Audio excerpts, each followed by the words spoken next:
Say that Chief Executive Charles Green has joined us. Charles, are you there? I am, yes. Hi, Charles. Just firstly, Charles, how can fans be sure that any money raised isn't going to go into pockets of current investors? Well, first of all the money that any investor makes goes to Senkos or through Capita to Senkos, the broker, and that money is used to purchase new shares. The existing shareholders who currently hold shares, they're not placing any of those shares. The whole process is based on issuing new shares, so all of the money will go directly to the company. The figure you mentioned at the beginning of all this, Charles, was around about £10 million for fans to raise. If we're to believe what we read, it's not going to be close to that. What kind of figure would you put on as being as a success?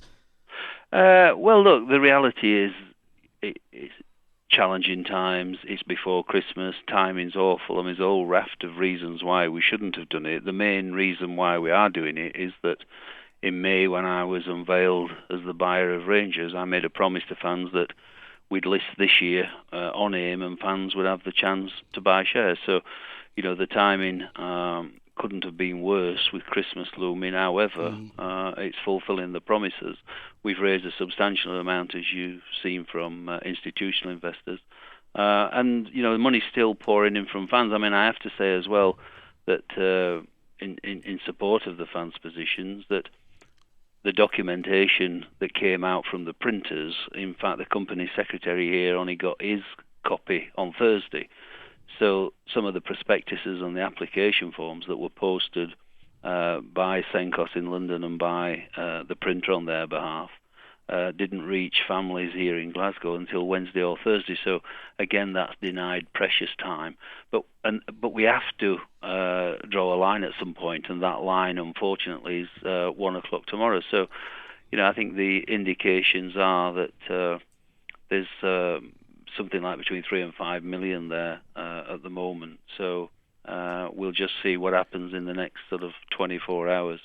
I know Derek John. In any amount, it is, a huge success. And, we'd said originally and before that we wanted a figure over 20 million. Well, we've achieved that. That's what I was going to ask you, Charles. How crucial is the fans' money in the bigger picture of this kind of revival of the club, if you like? Well, in terms of the revival, nothing has ever been crucial, because the way we've structured the deal is that we always said no one would have more than 10 to 15%. On the current level, I'll be the biggest shareholder with 8%. So the important thing here is that the company has got cash. We will also be probably, in terms of debt and cash on the balance sheet, one of the strongest teams in Scotland financially. The important thing about fans is for them to be allowed to buy shares in their club. And for me, this is not about getting extra money in to Rangers. It's about giving the fans the chance to buy shares in their club. And of course, they can go out and buy shares in the stock market in the future. And that, of course, money will not come to the club. It will go to whoever's selling that share, but that's not what we're trying to do over the next 24 hours. I know Derek Johnsons wants to ask you a question, Charles. Good evening, Charles. How are you? I'm well, Derek. How are you? I'm absolutely average for a Monday night. Listen, what sort of percentage will the fans own? Is that dependent on how much money comes in? It is, yeah. I mean, if the full 10% was 10 million was taken up, Derek, it would give the fans about 20% of the club. I mean, right. I have to say that I think, as you know from our chats, I'm becoming a fan. So it depends where you draw the line between, who fans are and who are not fans. Mm-hmm. Of course, Ali's got shares currently, and he's the manager, but he's also a fan. So, we have to decide who's a fan and who's not a fan. But in reality, if we just look at these 10 million of new shares that's on offer at the moment, that would equate to about 20% of the club. I mean, I know the deadline's tomorrow. We know that at 1 o'clock. Could you have not extended it and till say the end of January, because we're all aware, this is a bad time of the year. You've said that yourself. Yeah. People are saving up for Christmas and everything else.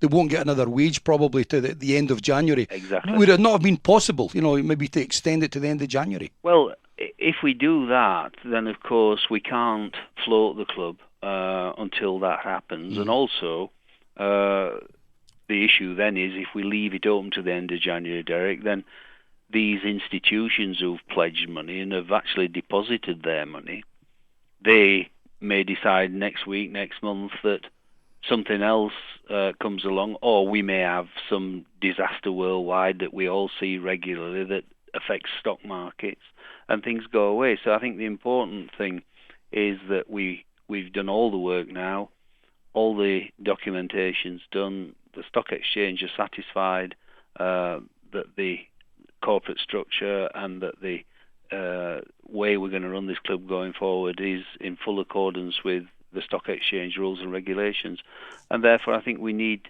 to get on and do it. And again, Derek, if we did that, it would mean that I didn't deliver one of my promises, and as you know... But you started it, Charles. I mean, you've actually got the ball rolling, in December. So yeah, I know, and what we tried to do was get this done earlier. There was a number of reasons we couldn't. I mean, there was lots of issues. I mean, I'm really frustrated that we lost 2 months at the start of the process, expecting a CVA to go through. I mean, HMRC at the last minute decided not to go ahead, and then of course we've just seen recently the big tax case thrown out. So I'm particularly frustrated that if we'd have been allowed a free rein, this could have been done months earlier, and yet again it's the poor Rangers fans who are having to stump up at the last minute and be under pressure. But I think for all of us and for the future, let's do it now, and let's see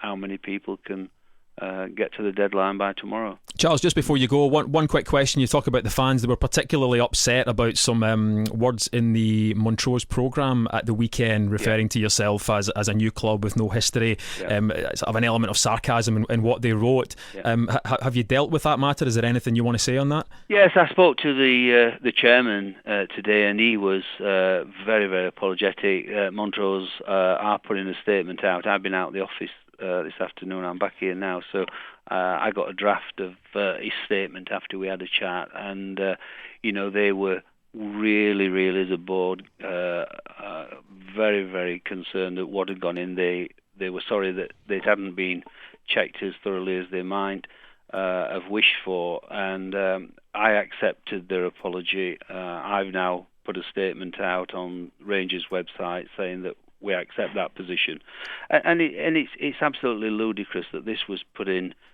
clearly to have a dig at Rangers. And of course, I explained to the chairman that I got a letter last week from ECA, the European Clubs Association, stating clearly, and I can quote one paragraph from it, that as far as the European clubs, which are 200 clubs, concerned, that Rangers in its current form is accepted by ECA as having all its history, all its titles, and is continuing, and that's exactly the position. The reason I ask is that Charles, I saw clubs accept that. Better. I saw a lot of fans were calling for boycotts the next time Rangers are at Montrose. Are you not going down that route then? Are you asking fans to not do that? My first reaction was that of the fans, and I suppose that's now the sort of Rangers fan inside me. But when I spoke to the chairman, he was genuinely and deeply aghast and sorry at what had gone on. And it's very similar to the rubbish we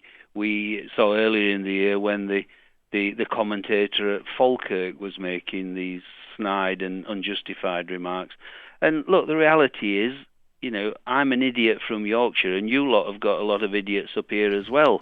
And occasionally... Not in this studio, Charles, not in this studio. Yeah, well, I think there might be a few of them in that studio, but I think the reality is, there are idiots out there who want to say these things. It does nothing for the sake of Scottish football. I think from Rangers fans' point of view, we're bigger than that, and we'll get on, and there won't be any boycott at Montrose. Charles, I appreciate your time. Thanks very much for speaking to us here on